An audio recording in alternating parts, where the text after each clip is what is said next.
Conservation Commission, March 20th, 2019. First item on the agenda is approval of the minutes. We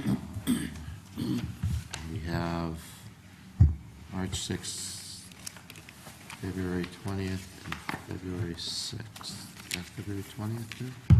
Yeah, that's all set. Any changes? If not, can I get a motion? You make a motion to accept February 6th and 20th. Steve, March 6th was the one that is continued for tonight. Right. So that would be, I guess that would be approved, right? Yeah, we can approve I it. think. Yeah. Yeah. So all three, second? Second. All those in favor? Aye. Aye. Opposed? Motion carries. All right, next item on the agenda is a continued public hearing. Notice of intent for Robert Stevens, Genevieve Road, map 82, lot 19, DEP 3051071.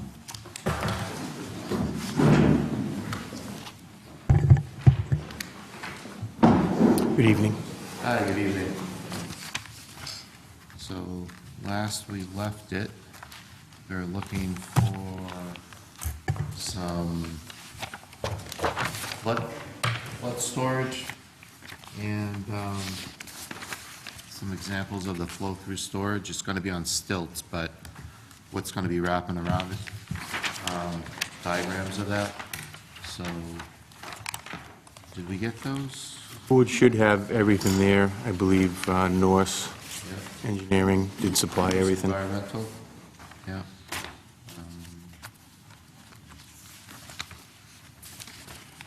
What's in there? Okay.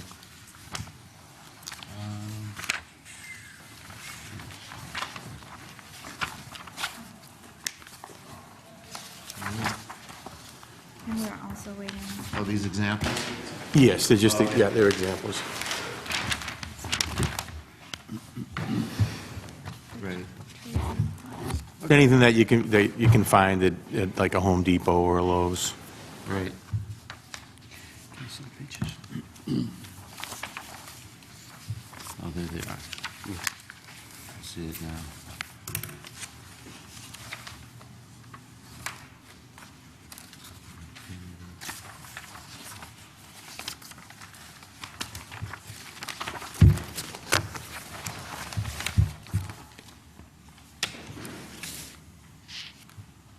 I know the board was also looking for something in regards to any type of trees that would be removed. Right. And Norse Environmental did Yep. provide, Let it out. yes, they did provide a document for that. Good. So we'd have that in the record for the abutter that was concerned. And also the metal prefab stairway. Yep. So they gave an example, and part of the reason why they could only give the example, they couldn't do an actual detail, so because it would have to be custom-made. So this is something that would be representative of that. So the house underneath and behind this, what do you call it? Well, it's got to be on stilts, right? Yes, yeah, it would be the piers. So this is just going to be, and it's like crawl space, and it's, what, insulated underneath, or? It would be insulated on, yeah, it would have to be insulated So it's underneath. all, like, sealed off from the crawl space? Yes, Right. yes. Cool. All right. It looks like a nice look. Is this the house here? No, that's just an example Okay. of the home. All right. Mr. Holland, do you have anything? I have nothing. All right. Okay. No, I'm good. I'm good, thank you. Anyone in the audience to be heard on this matter? Hi, sure. Can you come up to the podium, and just your name and address for the record? I just didn't know if I got the answer with that one. Yeah, so we have a letter from the consulting engineer. It'll be in the record, but if you want to take a look at it, I can give you a copy of it. It really doesn't seem like it's going to affect the flooding in that area significantly, although they do agree with your statement. You can use this, they use stream calculations and things of that nature, try and give you an idea of what kind of situation is down there. And for the most part, what we've seen is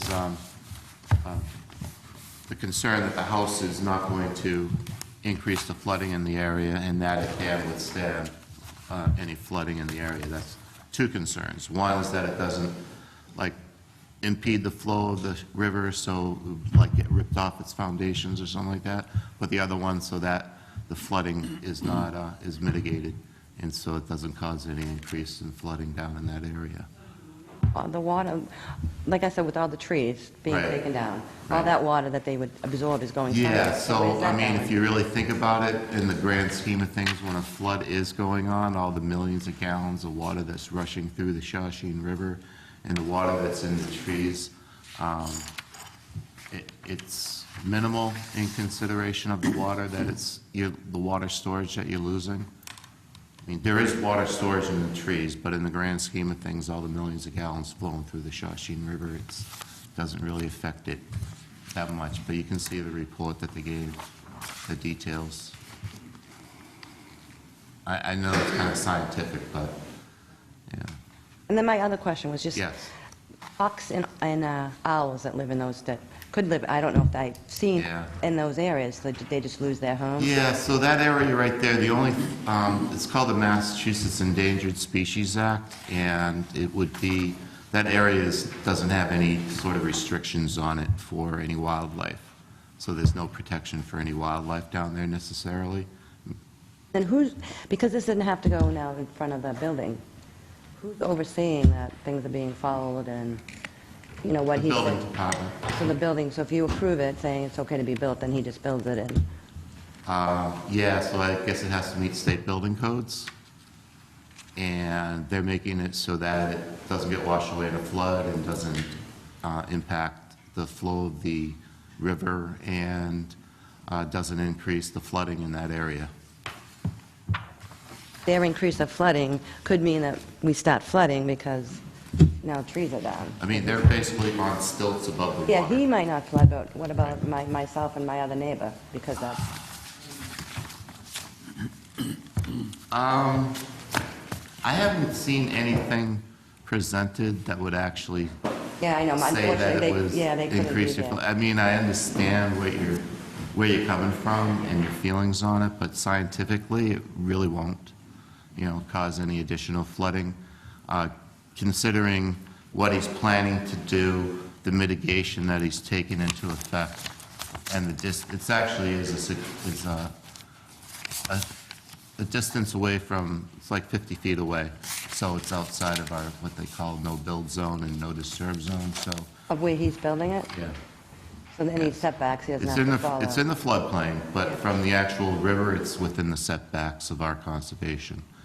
For the majority of time, it's gonna be 50 feet away from the river. Except if there's like a massive flood, that 1 in 100 years, that happens every 5 years. But, it shouldn't have any impact on your property. I know there was land behind me that the owner sold to the Conservation Commission,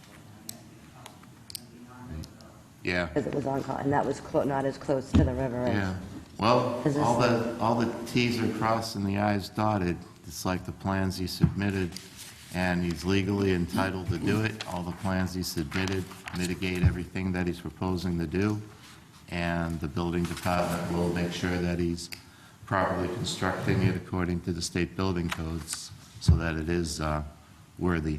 And it would be the worthy building of department that occupancy. would, with, Pardon me? then it would be with the building department watching where the Yeah. trucks are pulling in, avoiding the traffic, not Yeah. parking. Yep. And who makes sure that he's only taking down the trees that he's saying he's taking down the trees? Like, are they being marked of, this tree has to stay, this tree goes, or it's just clear out what you need and be... There's going to be a 25-foot no-disturb line on it.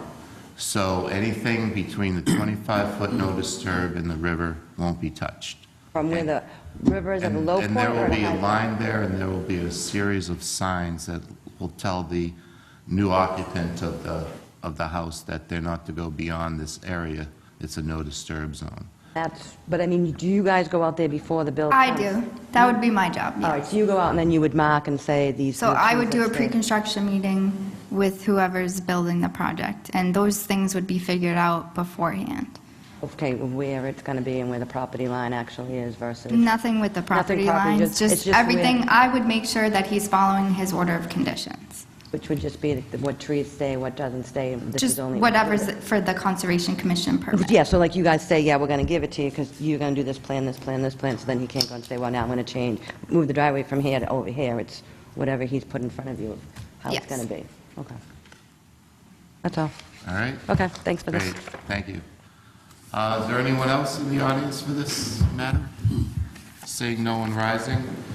So the only thing that I would say is the permanent demarcation of that 25-foot no disturb zone where you have the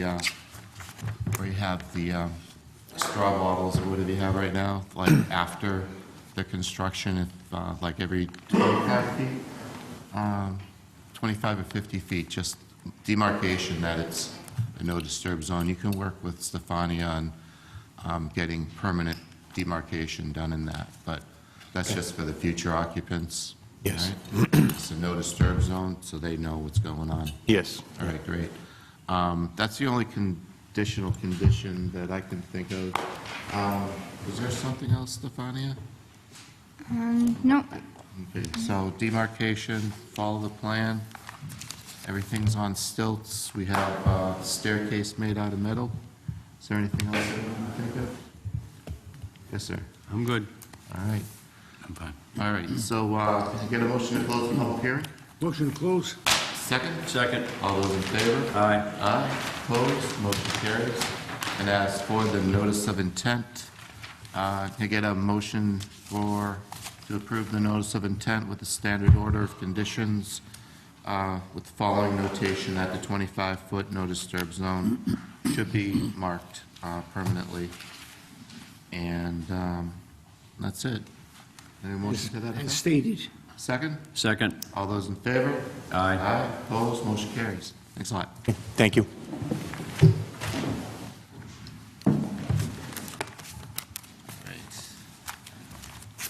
Next item on the agenda is a continued public hearing, notice of intent for John Fineros, BTGOG LLC, 2131 Main Street, map 96, lot 53, DEP 3051070.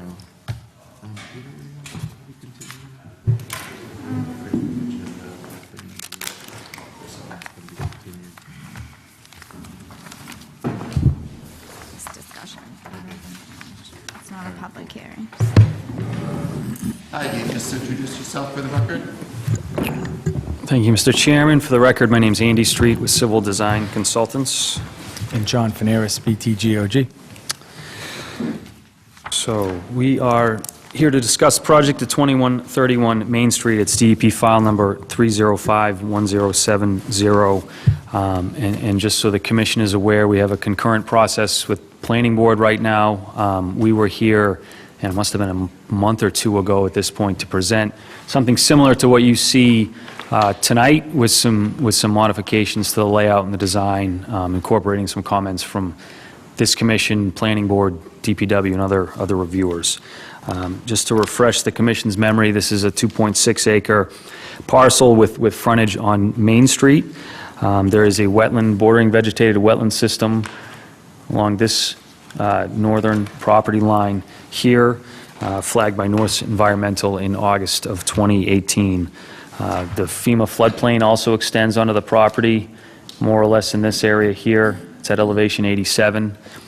So both those resources are present on the subject property. Currently, the site has some degraded pavement accessed by two curb cuts off of Main Street. There's some pavement in the front of the property. The back is some degraded areas, some overgrowth. And then as you get closer to the property line, there's some more substantial trees and some growth there. Back in 2010, a mixed-use retail restaurant building got permitted with this commission and also with the Planning Board. Construction started and was later abandoned for, I'm not sure why actually, but it was later abandoned and nothing, there's no structures on there today. So the proposed conditions, when we were here last, we had a similar configuration. There's three 3 structures that will have townhouse units. There's 16 total townhouses. We have 1 structure here, there's another one here, and then a 3rd one in the back here. Approximately half of them are located within the 100-foot buffer zone, which is more or less along here. The previous plan had a commercial space attached to this building in this area here. Since that filing, we've gone back and forth really with the planning board and modified this layout. So there's a 2,000 square foot commercial building here with a parking lot behind it that will serve the commercial space and also provide some visitor parking for the dwellings that are proposed here. So about half the commercial space, about half the units, some parking areas are what's located within 100 feet of that bordering vegetated wetland. All of the development will be above the FEMA floodplain, so we really only have impacts within the 100-foot buffer zone, some minor impacts within the 50. We have no structures within that no-build zone, and then we have no disturbance proposed in the 25-foot no-disturb zone or the wetland system itself. It's about, in terms of acreage, it's about half an acre within the 100-foot.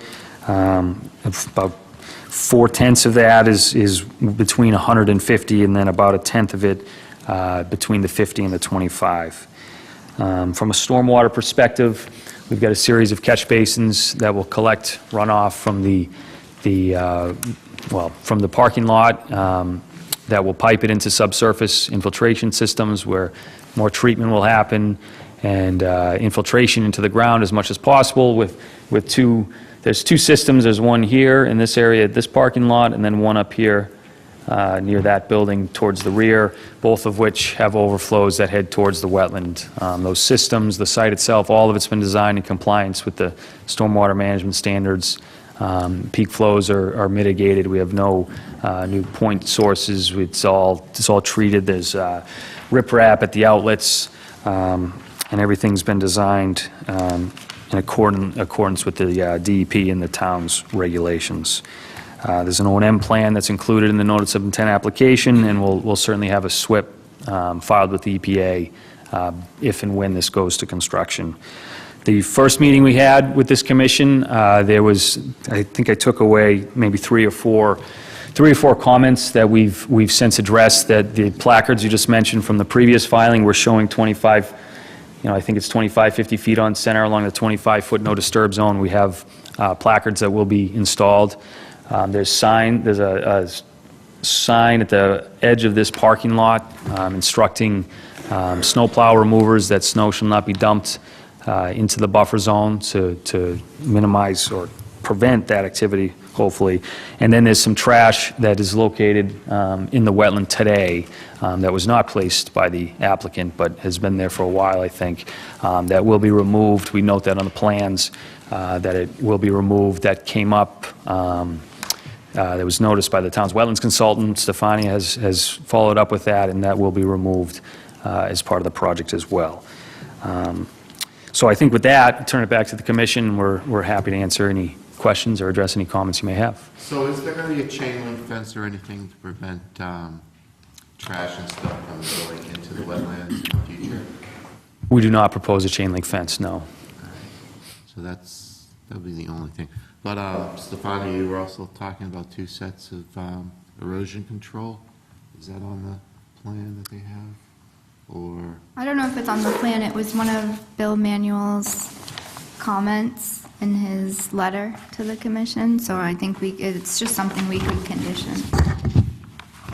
And we have no objections to that.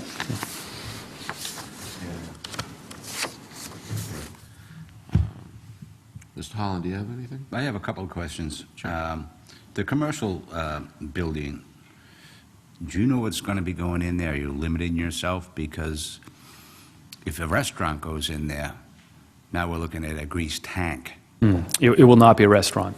So it will not be a restaurant. Yeah, the parking lot has been sized to handle retail. So that's the more restrictive. You need more parking for retail. It will definitely not be a restaurant, whether it's shops or professional offices, things like that. That's the intended I asked use. that question because Sure. if you had to put a grease tank in, I don't know. Right. Yeah. No. My next question is, this is a private road. It's a private association, correct, with condominiums? This will be condominiums, correct, yep. But it's not going to be, where's your dumpster going? So the commercial space, they'll have to contain it inside, and it'll be privately picked up, and the townhomes will be picked up by the town. So it's not private, it's condominiums, but it is, the road is owned by the town? The town picks up trash for residential units, yeah.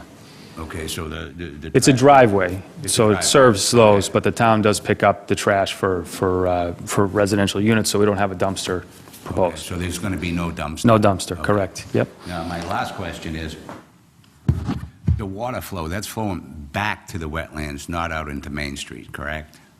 Correct, yeah, no, there's no discharge onto Main Street, yep. Okay. Yep, we have a Yeah. trench drain across there, and it pipes it back into those infiltration systems. And I shouldn't say my last question here, but the planning board said that you were going to do a decel lane?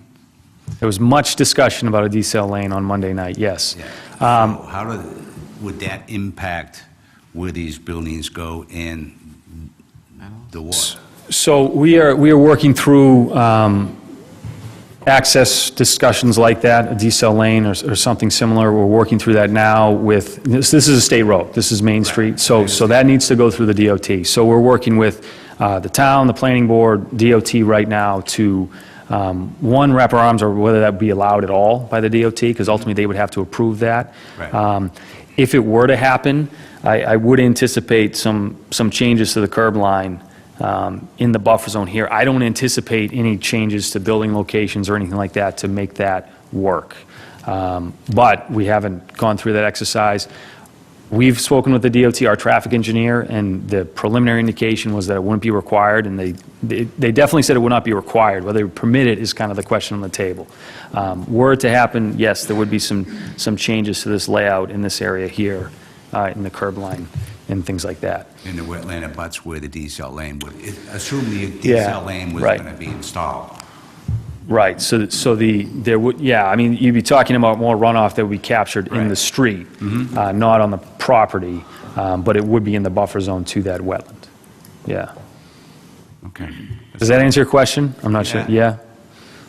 I'm happy to No, talk further, I'm not good. trying to avoid anything, for sure. That's good. Okay. I'm all set, Mr. Chairman. Mr. Sheehan? Answer the question, what town's gonna pick up the trash, correct? Town's going to pick up the trash for the residential units. Your snow, where you gonna put your snow? Where's your snow dump areas? We have snow storage primarily shown here, where it will be pushed, and then we have an O&M plan where if it's in excess of that area or it needs to be, Have you calculated how much of a runoff that's gonna be when you start piling snow and it goes into the wetlands?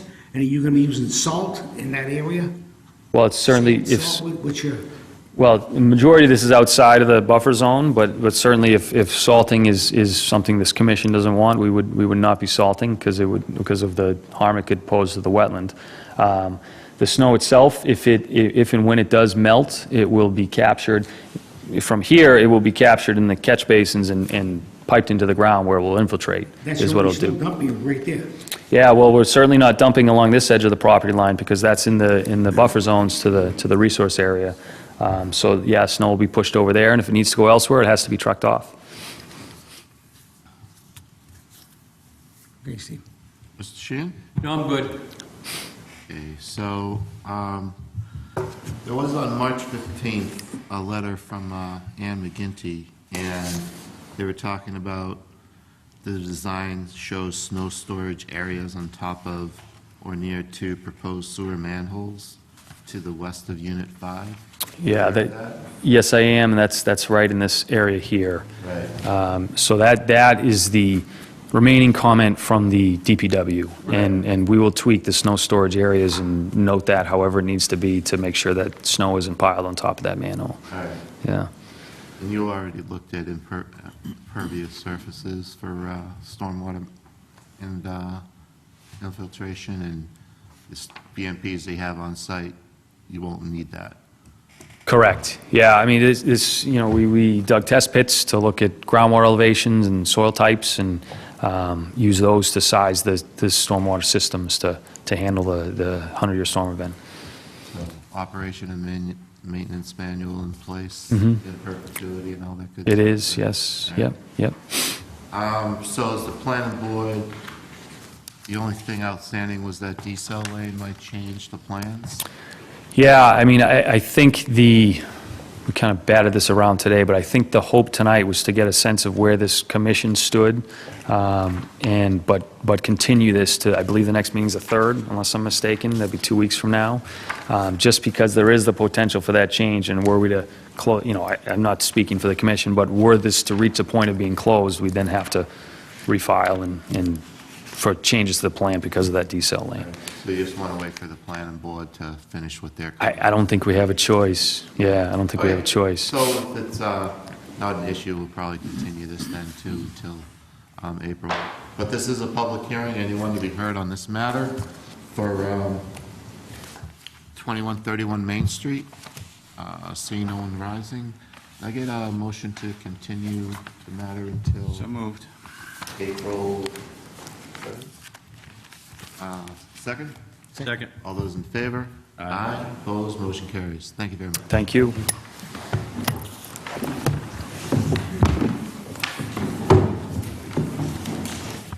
Next item on the agenda is a request for determination of applicability. Town of Tewksbury.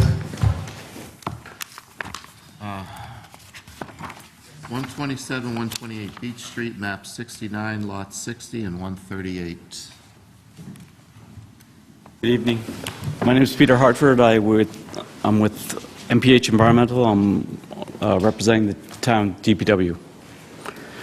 The project is to construct about 570 feet of 12-inch storm drain to alleviate some upland flooding that occurs in a low-lying area. And we're going to be connecting to the existing drain on Beach Street, and that drain continues down to Sycamore and then discharges into Content Brook. There are wetlands to either side of the road. We are beyond the 50-foot buffer zone. The road does fall within the 100-foot buffer zone on both sides. We've proposed to put erosion control measures on both sides of the road for the duration or the length of area that we would be in the vicinity of the wetlands. All the construction will be within the roadway itself. Sounds good. Yep. I think I'm pretty happy with what I see so far. Mr. Holland? It improves something.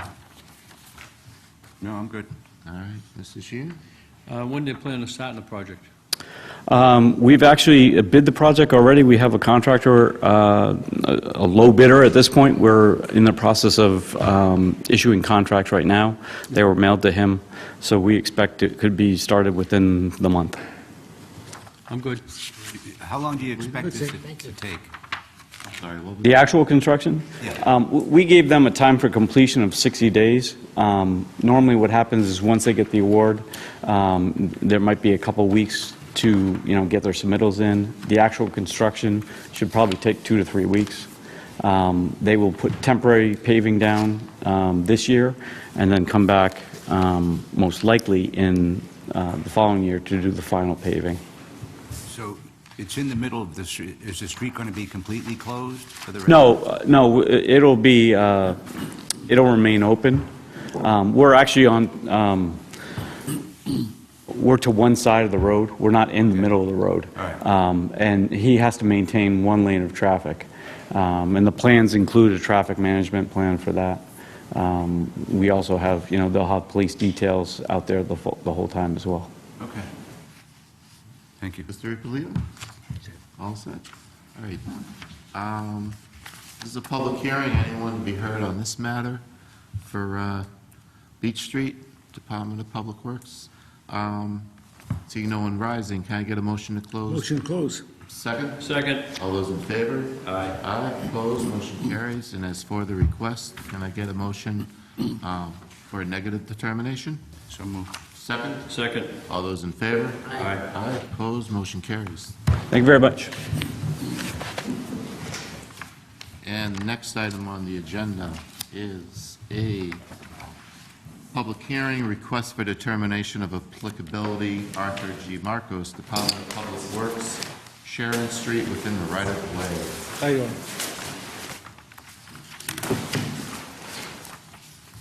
So, I am Arthur Marcos. I'm a project manager working directly for the DPW.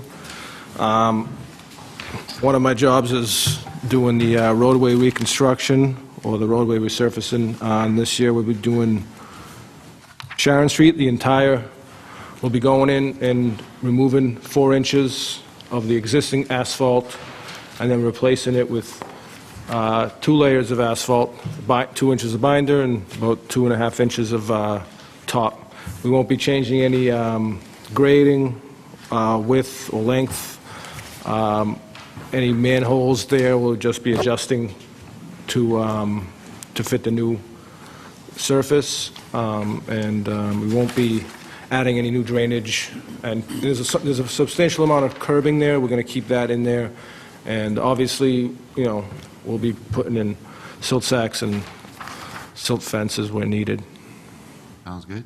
So this is one of 8 streets we're planning to do this year. Yeah, I don't see anything unusual. Miss, Downey, see anything that you need for this? Nope. Mr. Holland, any No, I'm good. questions? No, I guess I'm good. I'm good. You're good. All right. Everyone's good. Oh, looks good. So, anyone from the audience for Sharon Street? Yes, sir.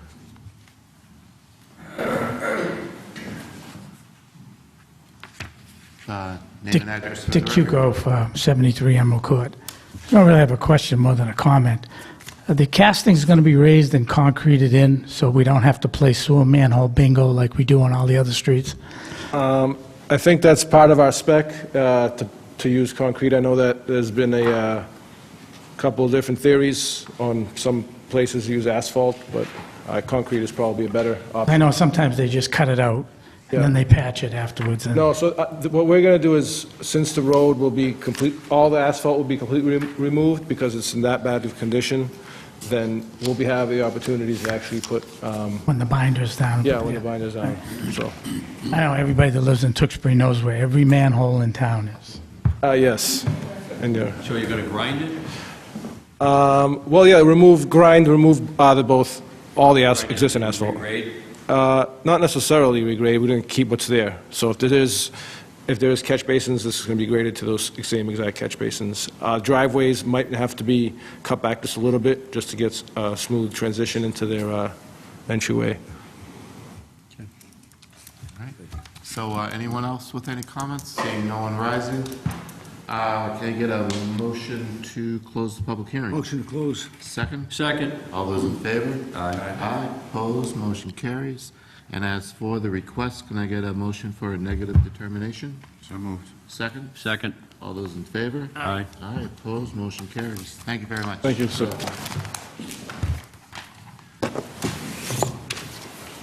Next item on the agenda is a public hearing notice of intent, Richard Montori, Town Manager, 984 Main Street, map and lot 4779, 4780, 4881, and 4893, DEP 3051073.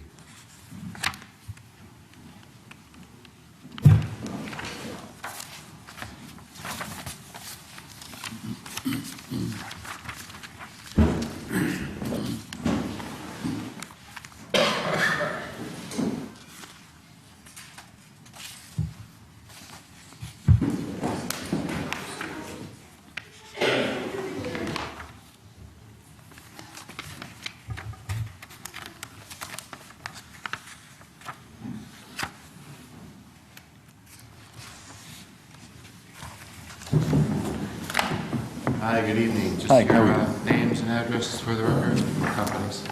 Yeah, sure. My name is Lance Hill. I'm a managing engineer with Par Corporation, 10 Lincoln Road in Foxborough. Gary DeBlois, Senior Project Engineer, Power Corporation, 10 Lincoln Road, Foxborough, Massachusetts. All right. So what do we have here? New fire station. Yes, so we've been engaged to do some engineering on the new fire station in town. Essentially, what we're looking at here is 984 Main Street, directly across the street from Town Hall.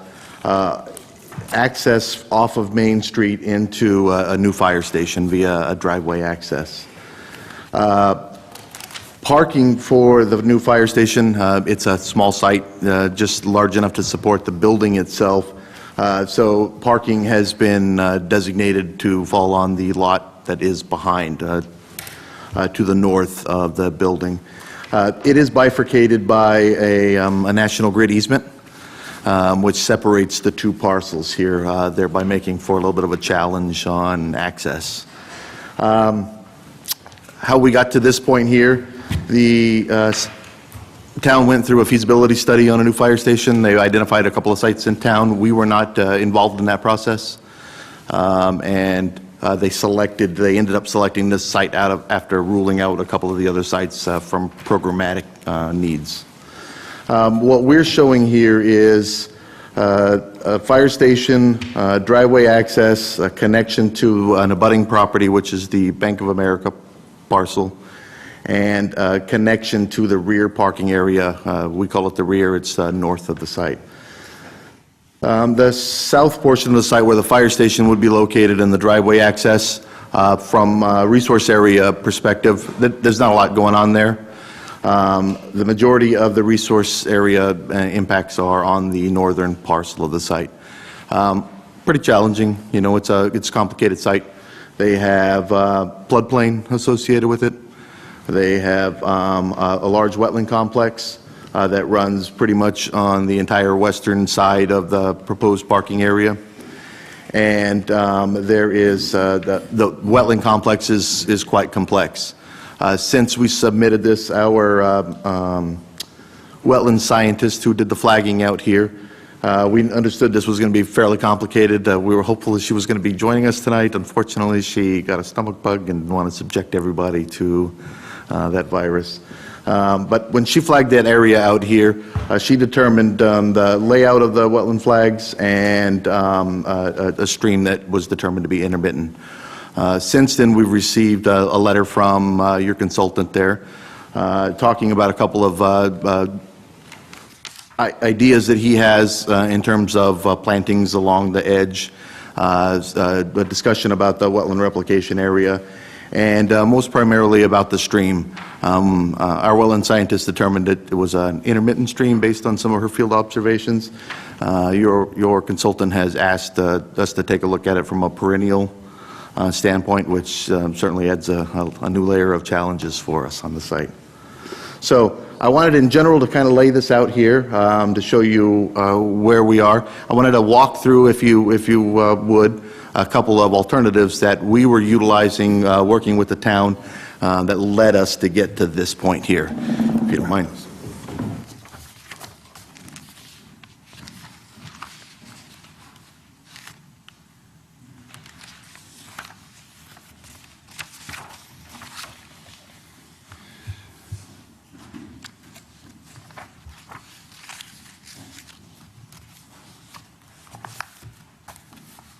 So the first option we explored here, as Gary's putting it up, is a request from the program needs of the fire department to keep the parking as close to the building as we could.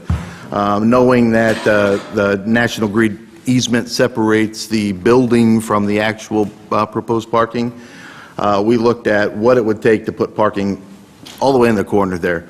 As you can see there from the graph, there was quite a bit of wetland impact there, about 9,500 square feet or so.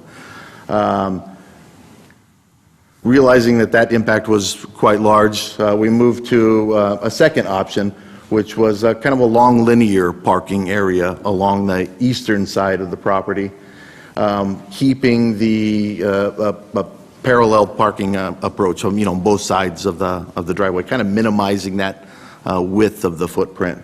Again, we ended up with about 2,850 square feet of wetland impact there as well. So we took a look at a third option, which is showing up over here to the left. This option, what it did was took a lot of the parking that is impacting in the wetland, taking that out of there and putting it on an upland side of the site. This certainly had a lot fewer wetland impacts. It does, from a programmatic need, push parking a little further away. It increases the amount of impervious area on the site by a little bit, and it disturbs an area of the site that is currently undisturbed. So from those, we took the last option here, which is what is currently in front of you.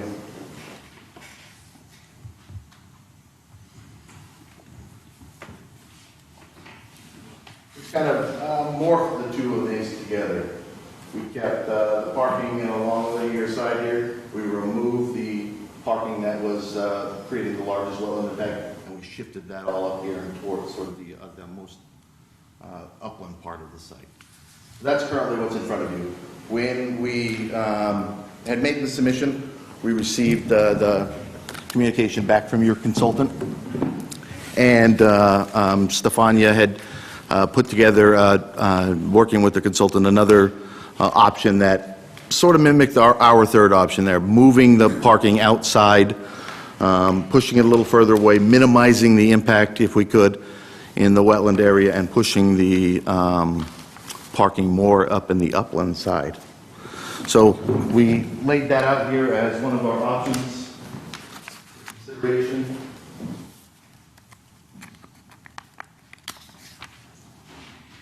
Look at these lights.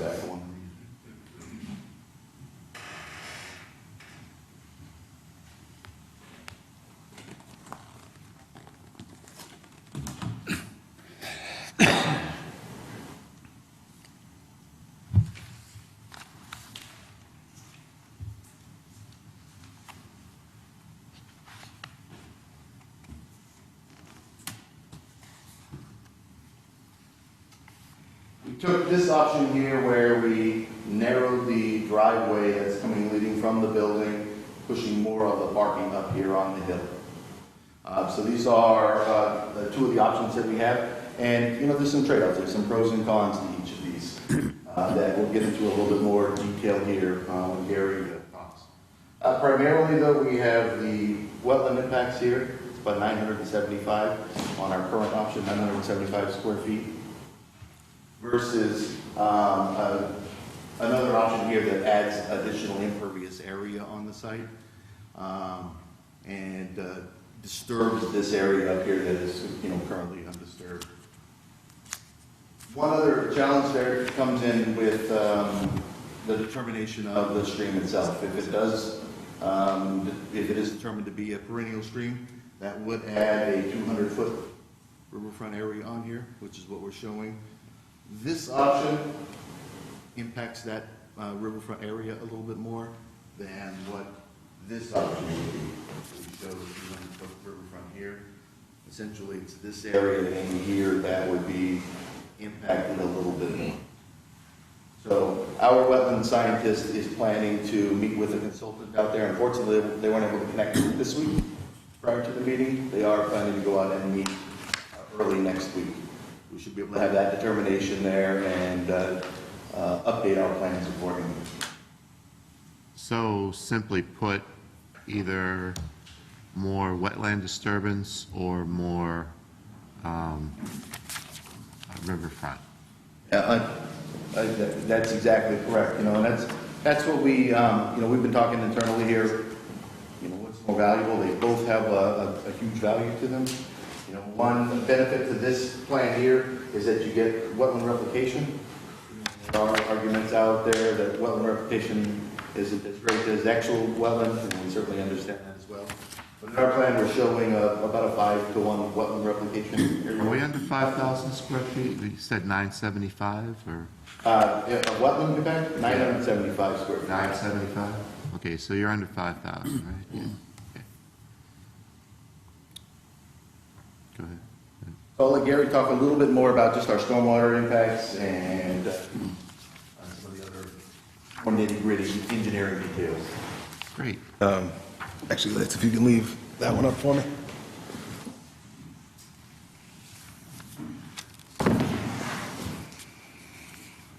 So our goal, as far as putting the design together for this, was to provide approximately 55 parking spaces to meet the programming needs of the fire station. Mr. Chairman, the mic comes out. They don't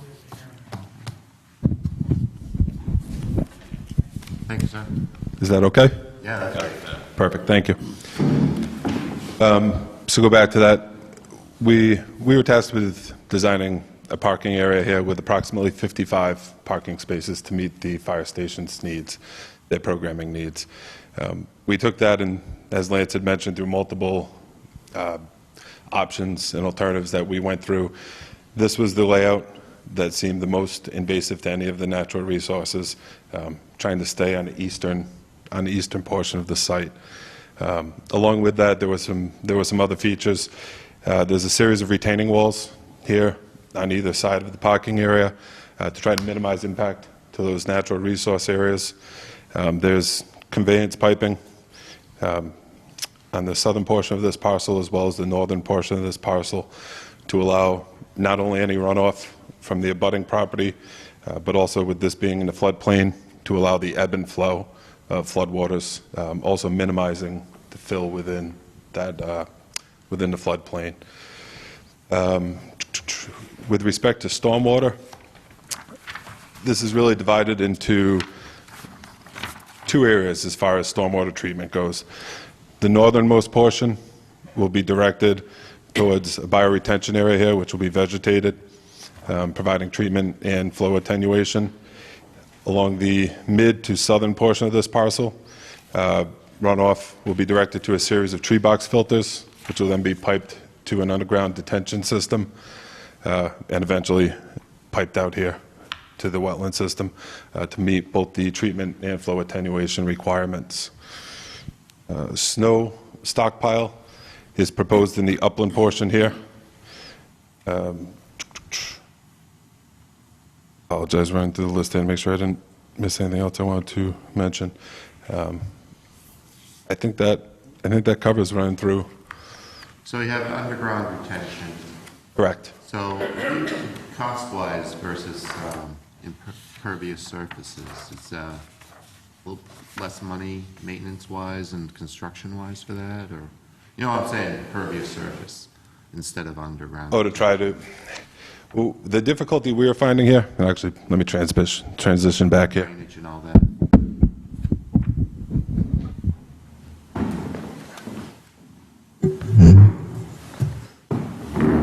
We were initially looking to use infiltration here. Anything at grade was very challenging due to the existing grades on site. And with the linear nature of this parking area, we're having it was problematic trying to design something above ground for the entire area there, especially with the area west of the parking area being uphill. Right, we were fighting slopes there throughout. We were initially looking into infiltration, following test pits and determining the seasonal high groundwater in that area. Infiltration, we didn't have the separation we needed vertically, so we've proposed an open bottom detention system. So there would be some infiltration, but we're not using that towards our treatment or flow attenuation requirements. Okay. All right. So that's it for you. We'll start off with this side. Mr. Ippolito, you're still reading? I'm fine. Mr. Sheehan? How will the fire trucks get into it? If they're backing off the street? So, yeah, let me show you here.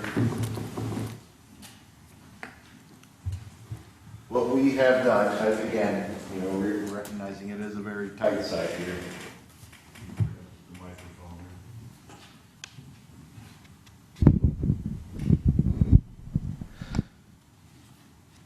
So we are looking at having the trucks come this way.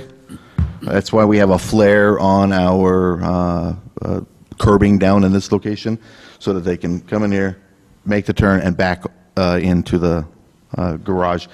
We have located, this is our biggest challenge for the pieces of equipment here. All the other pieces of equipment, they can make it pretty well. This is the ladder here that is causing us probably the biggest issue that we need to utilize this turning movement. All right. The access to the parking lot is just off of Main Street, correct? So, Nothing coming off of North Street? oh, there is an access, the main access to the only access to the parking area is actually off of Woodland Drive. The main access to the building here is off of Main Street. Okay. So it's 55 spots, and the fire department needs 55 spots?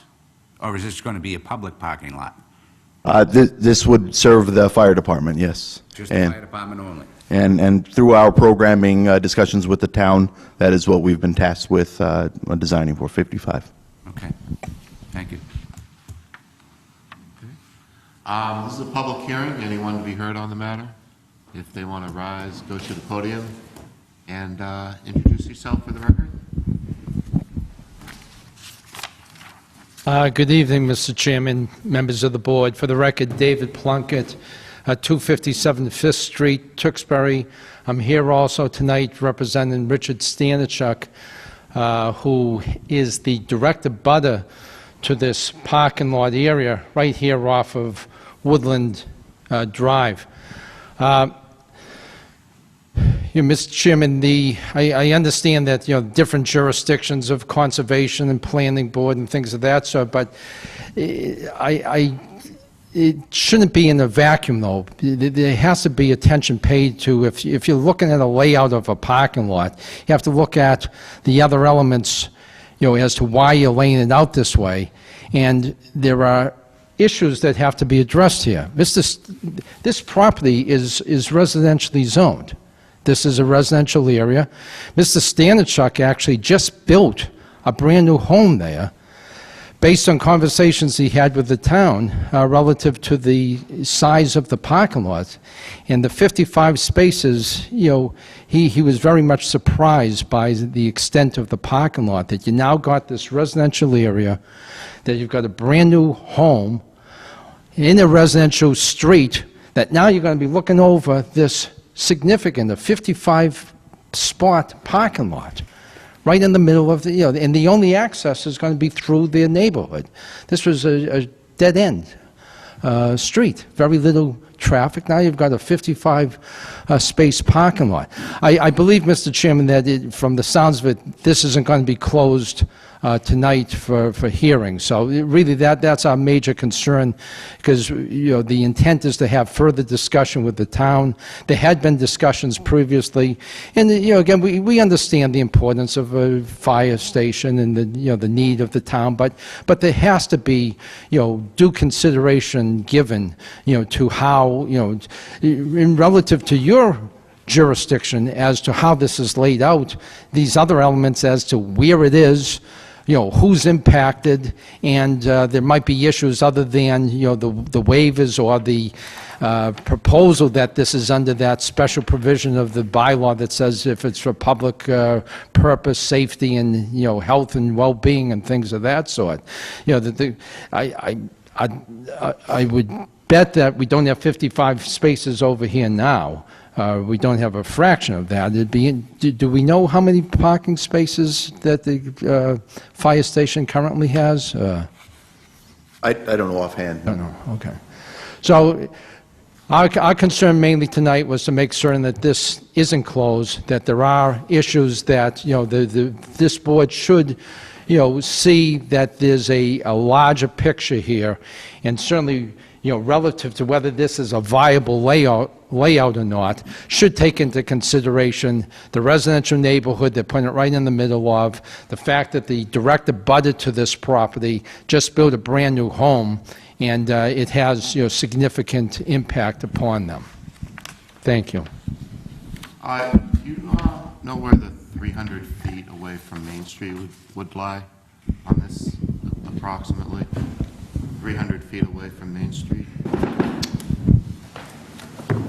Roughly right around the easement. I don't have a scale handy here, but let me go grab a scale and I can show you.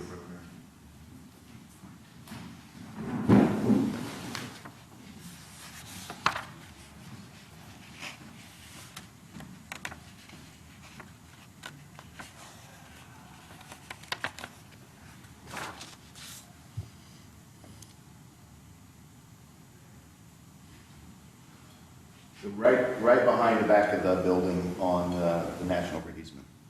So this portion from here all the way down is within 300 feet. Okay. So the secondary parking is outside of the commercial zone. Okay. Now, when you say National Grid, is that the old train track? Yes. Yeah. All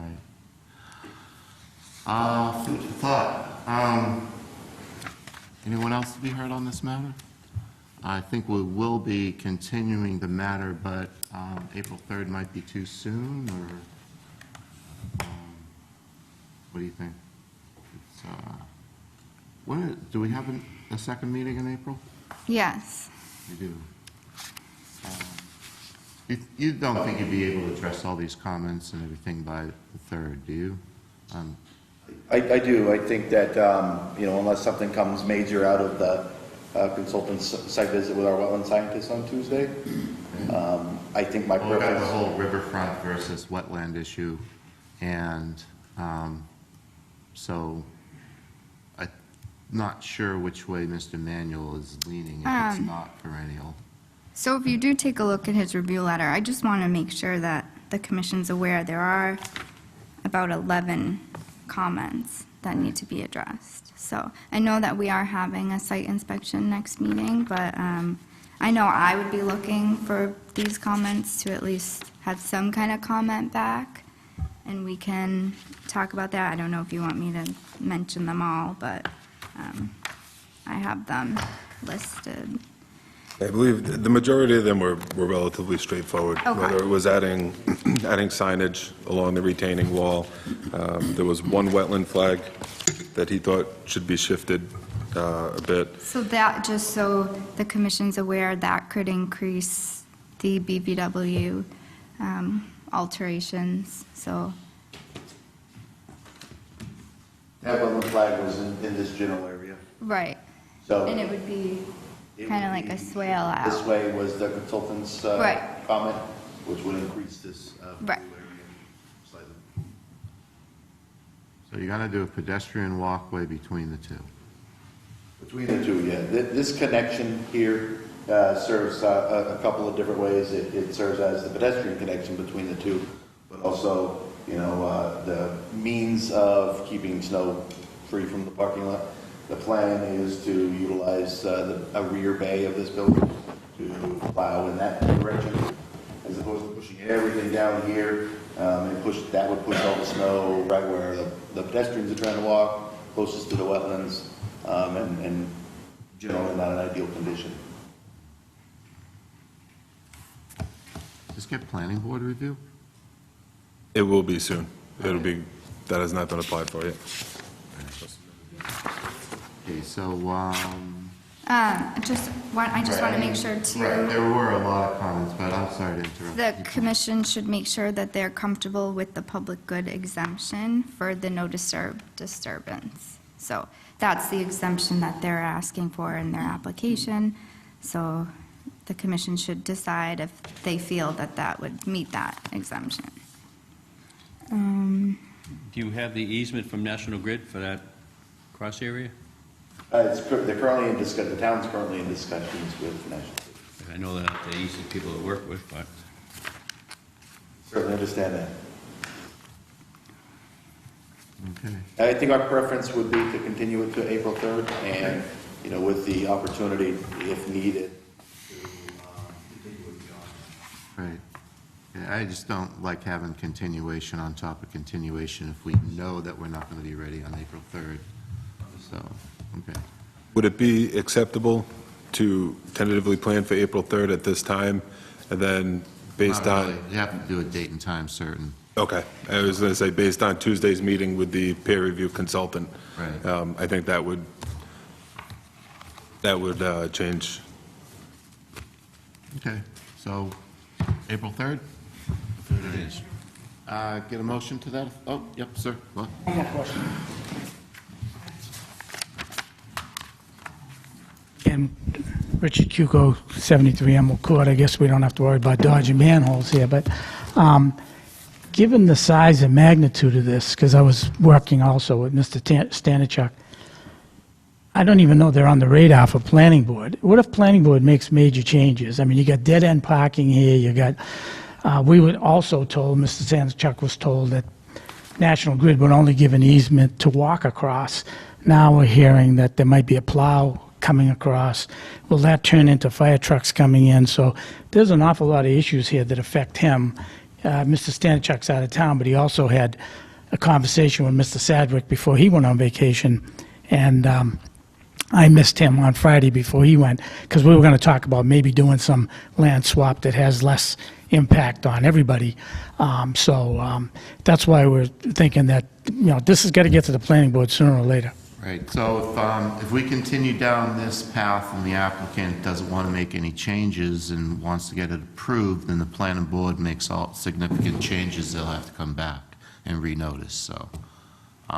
That's why I was saying April 3rd, you're really going to be ready, and, so, but we did make the motion for April 3rd, so do I have a second? Second. All those in favor? Aye. Aye, opposed, motion carries. Okay, April 3rd. Thank you, Mr. Chairman. Thank you very much.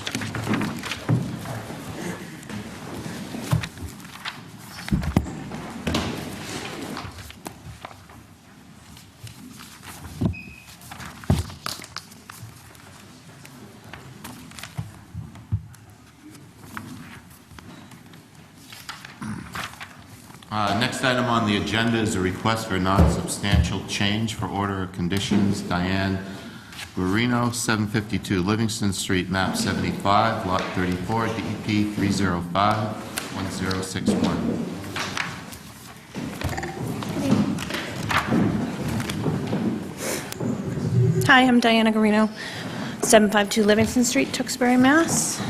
Jason Garino. So we need to make a slight change. We did.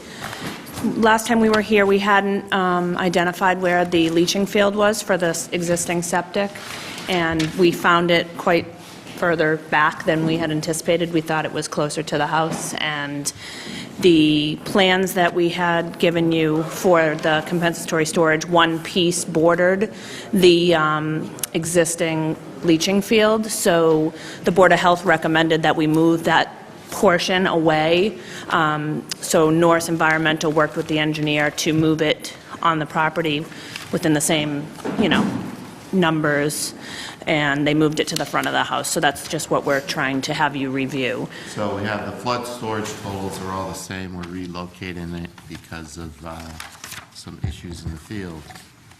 And it was just that one piece closest, because there were 3 different depths that we had to work in. I am not on town, so. Okay. No. No plans? Eventually, yes, but right now, because of where everything is, it's like a big jump, and we can't go to that side because of the wetlands. So it's a completely different side that we want to dig on. So. Mr. Holland, any issues? None. No? I'm good. Mr. Ippolito? Set, thank you. Yep, I don't see any issues with this, so it's not a public hearing, right? So, there are no issues. Can I get a motion that the request is non-substantial? So moved. Second? Second. All those in favor? Aye. Opposed? Motion carries. Thank you. Thank you very much. Appreciate it.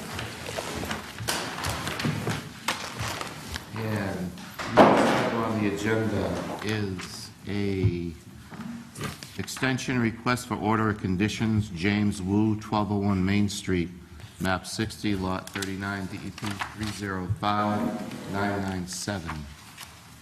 And we have a request to continue? or- Yes. So they're looking for a 3-year extension to the order of conditions. The order expires March 21st, 2019, so that would extend it to March 21st, 2022. You have no issues? Nope. And Mr. Holland? What conditions haven't been met? So there is a replication area.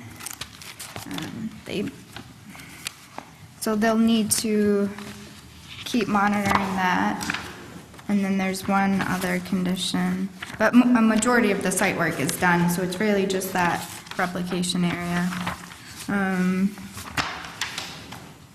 So they will need to do the landscaping in that area. Okay, but everything else looks pretty good, right? Right. Yeah.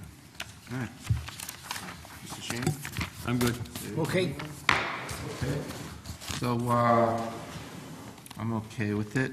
So we can get a motion to extend the order of conditions until March 21st, 2022. As stated. Second?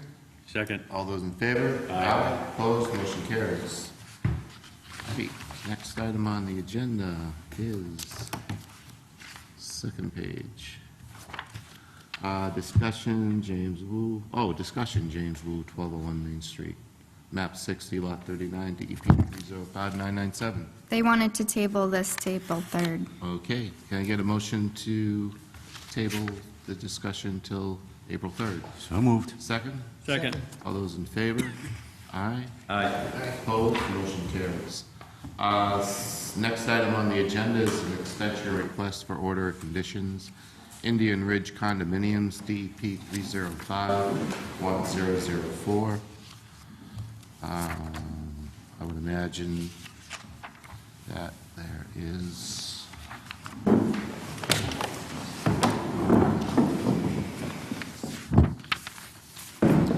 Perfect. Good evening. So- You want to introduce yourself for the record? Yep. How you doing? I'm James Lacasse. I'm here with James Zerla.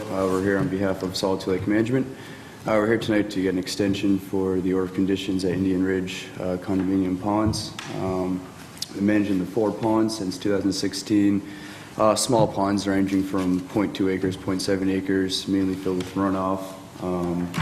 We do a basic monitoring program there with a tree as needed basis. We're there every other week. It's a pretty simple program. We're just looking to extend it. We're more on the maintenance program of it now, it's more of a monitoring, more than a treatment. So we show up bi-weekly. We do our general monitoring, DO, sucky, such as that. If there is a treatment necessary, we then treat. It's a pretty basic program. So when would it end? So typically, that's a tough thing with pond. It's not like you're building a house. There's an actual end to the treatment. It's not like we're done building. With pond and lake management, it's kind of ongoing.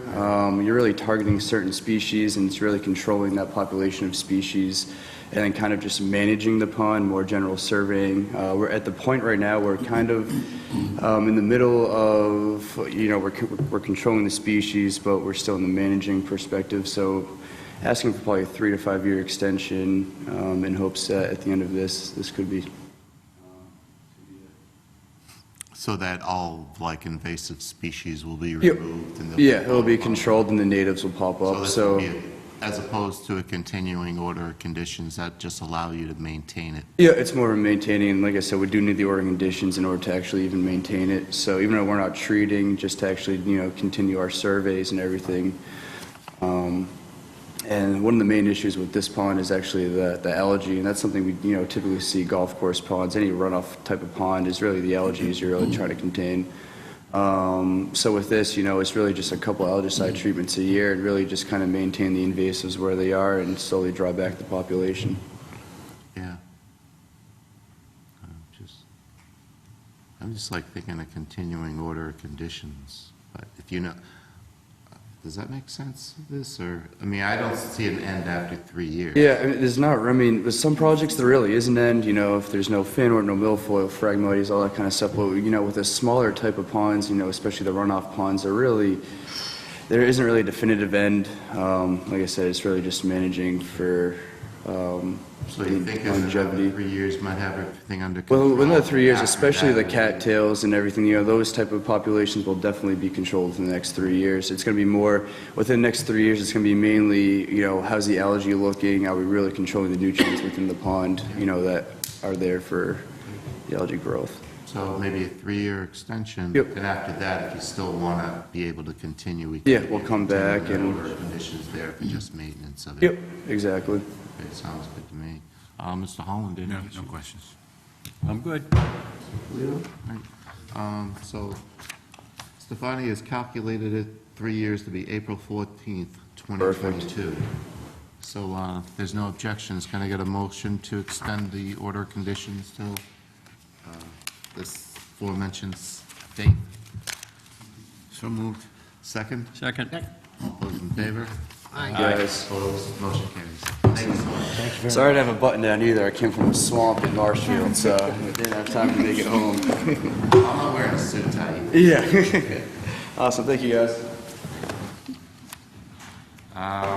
Next item on the agenda is an emergency certification ratification for Cliff Construction, 1119 Main Street, map 61, lot 11. We have a failed septic system connected to municipal. So no issues. Can I get a motion to ratify the emergency certification? So moved. Second? Second. All those in favor? Aye. Opposed? Motion carries. And the Wetland Protection Fund request from the town manager? Yes, so you look at his letter.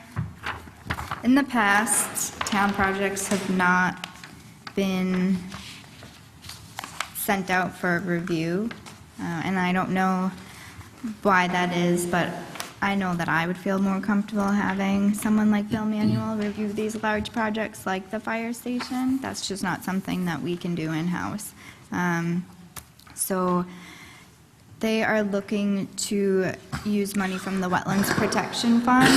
Excuse me. To pay for his consultant review. So he's asking for up to $2,000 right now. I mean, depending on how long this goes, they may need to come back for more. But typically, the applicants pay for that, but it's a town project, so, I mean.